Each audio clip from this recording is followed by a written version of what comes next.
Pakistan is obviously very closely monitoring the evolving situation in Iran, as well as watching and the tensions which are building up in the region, and we have been deeply interconnected with the different countries. I think the whole objective is that this recent escalation is obviously has now significantly heightened tension in a very already fragile and volatile environment.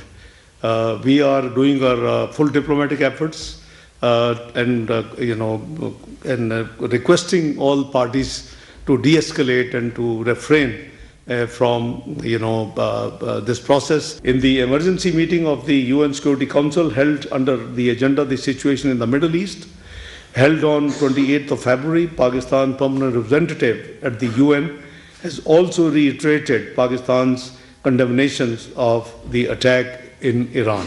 We acknowledge that the main target of Iran's retaliatory strikes were in self-defense, but Pakistan deeply regrets and condemns these strikes on the brotherly countries including Saudi Arabia, Bahrain, Jordan, Kuwait, Qatar and UAE and Oman. Pakistan ask has been only one from Afghanistan, not a long list of wish list, and that is, please do not allow your soil to be used for terrorism against any neighboring countries, particularly Pakistan. This is the only ask. Right in April, July and August.